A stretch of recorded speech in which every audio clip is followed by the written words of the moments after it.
morning everyone. Welcome to our talk show, the show where we spotlight groundbreaking ideas, making a positive impact on our planet.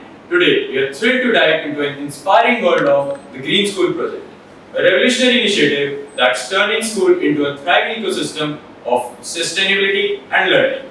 Imagine a place where classroom extends beyond four walls, where students plant trees, harvest rainwater, harness renewable energy, and cultivate gardens. This isn't just a vision for future, it's happening right now in schools across the globe. In today's episode, we're going to explore how Green School project is transforming ordinary schools into extraordinary green centuries. We'll delve into the magic of plantation and compost pit, the wonder of rainwater harvesting, the power of renewable energy, and the joy of gardening. And of course, we'll meet some incredible guests who are leading in the charge in this green initiative. So, sit back, relax, and get ready to be inspired by how schools are redefining what it means to be green. First, we'll explore the vital role of plantation and compost pit. This practice not only helps in creating a greener space, but also educates students about sustainability and responsibility. It's my pleasure to invite Salome to the stage to share her insight on the topic plantation and compost pit. Good morning everyone, I am Salome from class 11B and today I am here to talk about plantation and compost pit. Before sharing my ideas, I would like to give a brief introduction on this topic. Plantation is a large farm which uses human-led cultivation to grow a single crop on a large land, and while composting is a one way to produce manure in a green way domestically as well as agriculture. So Saloni, how plantation initiative can be integrated into our school curriculums? Integration of plantation initiative can be useful and educational and impactful.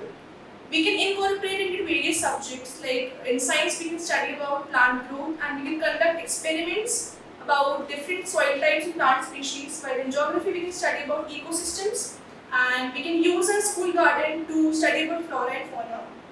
While in English we can write essays, speeches related to plants and nature, while in arts we can create projects and drawings such as botanical drawings and environmental posters. And what challenges might school face in maintaining the planted areas? Maintaining the planting areas in our school can be useful and educational. The various challenges are insufficient knowledge. The challenge is lack of expertise in plant management, while the solution is to provide training to staff and teachers related to horticulture and garden management, while the second one is lack of resources, in which the challenge is limited resources for maintenance and supplies, while its solution is to seek community fundraisers and partnerships with local businesses. And how does a compost pit work and what materials are suitable for composting? Compost pit work with decomposing the organic materials into a nutrient-rich material through the action of microorganisms, bacteria and fungi, which break down the smooth materials. And there are various stages. First of all, we have layering, in which the organic materials are layered down into the compost pit, which generate heats. It starts with coarse materials followed by the grains and browns, and then we have decomposition, in which the organic materials are break down into smaller substances which generate heats, and the third one is maturation, in which the compost transforms into a dark brown substance called humus. Which enriches the soil fertility, while the suitable materials are, in greens we have vegetable scraps, fruit scraps, dry leaves and tea leaves, while in browns we have newspaper, cardboard and straw. Well, it was nice thing. What are some common mistakes that people make when starting a compost pit? The common mistakes that people used to do are: the first one, improper use of greens and browns. The mistake is that in green, it led to smelly pile, while in browns, it take longer time for decomposition. While its solution is add a balance of 1 part of green to 2-3 part of brown. And the second one is use of too many large materials. Like first of all, mistake is using large materials which take longer time to break down and take longer time for the decomposition, and its solution is chop the large particles into a smaller one so that the decomposition will be faster. Oh, and how long does it take to produce a compost pit? The time taken to produce usable compost depends on the factors like environmental conditions and materials used. Generally, it may take 3 to 6 months for the composting process to be completed. Oh, what grateful thoughts you have, Saloni. Thank you, Saloni. Moving on, we'll discuss how school can harness the power of renewable energy. Renewable energy is an energy that comes from natural sources that are constantly being replenished.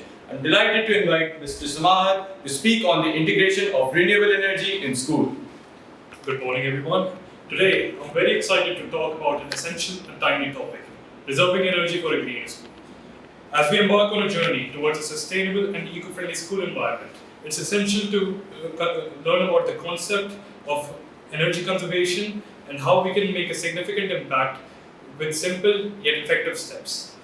Energy conservation is a crucial component of environmental stewardship. This Green School project aims to integrate sustainable practices into our schools' operations, focusing on various renewable energy sources and efficient energy uses. By adopting these practices, we not only reduce our environmental impact, but also also serve as a model for others. So, Samar, why should we go green? Well, the answer is simple: to ensure a better future for us and protect our planet. Traditional energy sources like coal and oil are non-renewable and finite and harmful to the environment as well. So, transitioning to renewable energy sources can promote environmental health. One of the most effective ways to harness renewable energy is through solar power. Solar panels capture sunlight and convert it into electrical energy. But Samar, how can we incorporate solar energy in school premises? Well, we can install solar panels on our school's roof or in surrounding areas to reduce our reliance on non-renewable energy sources. Sunlight is also very abundant in an area like Noida. Oh, and what about the wind energy?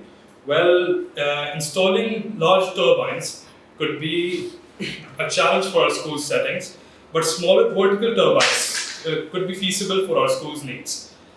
Wind energy provide a clean energy sources, and as well as teach students about the benefits of wind power. Wind energy also has minimal impact on the environment. Oh, and how can we engage school committee in a green school project? So we can host campaigns about the awareness of conservation of energy, and perhaps send newsletters to parents, and maybe include it in our curriculum as well. Oh, what insightful thoughts there, Samar. Thank you, Samar. Following that, we'll discuss the role of gardening in school. School gardening offers learning experience, promote healthy eating, and connect students with natural world. Let us welcome Naman to explain the process and benefits of gardening. Morning everyone, I am Naman and I am here today to give you a brief on everything about and around gardens and gardening. Gardening is the cultivation of plants for various purposes. Gardening is the cultivation of plants for various purposes within a specific area. Gardens provide aesthetics, food, medicine, materials and habitats serving both practical and ornamental functions. Oh, so Naman, how can gardening be integrated in different school subjects like science? Gardening can be integrated into science by exploring topics like plant life and ecosystems, into maths by analyzing growth patterns and measuring various data about plants, and similarly in other subjects. Oh, and what are the benefits of students growing their own vegetable and herbs in terms of their nutrition? Students growing their own vegetables and herbs in a school setting could open up a valuable discussion on nutrition, encouraging students to develop better eating habits and offering them a hands-on learning experience that deepens their understanding of biology and sustainability. Oh, it was a nice idea. Oh, and how school can ensure the sustainability of their gardening projects over time? Schools can ensure the sustainability of such projects by involving students, securing funding, and maintaining community partnerships. Oh, and what are some innovative gardening techniques that can be done in limited school spaces? When the space is limited, one can never go wrong with rooftop gardens, vertical gardens, container gardens, and hydroponics. Oh, and how does participating in gardening projects affect students' mental health and well-being? Gardening could significantly boost students' mental health by fostering relaxation, improving focus, and enhancing overall well-being through a deeper connection to the nature. Oh, what insightful thoughts you have, Naman. Thank you, Naman. Finally, we'll explore the rainwater harvesting, a sustainable practice that's capture and reuse rainwater for various purposes. This not only helps conserve water but also provide knowledge to students about water management and conservation. Please join me in welcoming Bhavni. Good morning everyone, I'm Bhavini Devgan of class 11A and today I'm here to talk about a vital aspect of sustainability which is rainwater harvesting. This is an ancient process that has been revived in future times as a key strategy for conservation of water and sustainability. Oh, so what are the key components of rainwater harvesting and how do they function? Okay, so first let's talk about the components of rainwater harvesting. So the first one is catchment area. Catchment area is the area where the rainwater is collected. It may be rooftop or land surface. The second one is gutters and downspouts. These are the channels that direct catchment area water to the storage tank. Okay. The third one is storage tank. It is by the name you can guess that storage tank. It is a container where the collected water is stored. It is made up of concrete or steel. All these things work together to collect and store and distribute the water for different uses such as irrigation. It can be also given to domestic animals and can be used for gardening too. Oh, and how much rainwater can a typical school expect to collect annually? Okay, so if you talk about the school, so it may vary from school to school. So let's discuss about the factors that would influence the amount of rainfall in schools. So the first one is rainfall frequency and intensity. The second one is gutter maintenance and cleaning. The third one is storage tank cleaning and maintenance. Oh, we really didn't know that. And what are some practical uses of rainwater harvesting in schools beyond irrigation? Okay, so if we talk about the practical uses of rainwater in schools, with proper treatment and filtration, that water can also be used for drinking purpose. And the main and the specific function of that rainwater in school, we can use that rainwater for washing our school transport instead of potable water. And we can also use that water for mopping and cleaning too. Well designed and maintained rainwater harvesting systems can give numerous benefits to the school. And how rainwater harvesting system can be maintained?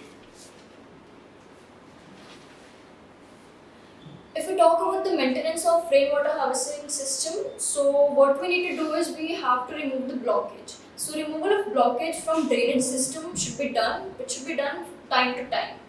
The second one is we should ensure that the overflow system is working properly or not. The third one is we have to take care of the storage maintenance and we should take care of maintenance of the storage tank. Oh, what really nice ideas. And what role does harvesting rain plays in educating students about water conservation and stability? Rainwater harvesting helps in conserving water and sustainability. It also plays a vital role in giving knowledge to the students for education. What thoughtful ideas you have, Bhavini. Thank you, Bhavini. What an inspiring journey we have taken today with Green School project. We have seen how schools are transforming into a sustainable ecosystem through plantation and composting, rainwater harvesting, renewable energy, and gardening.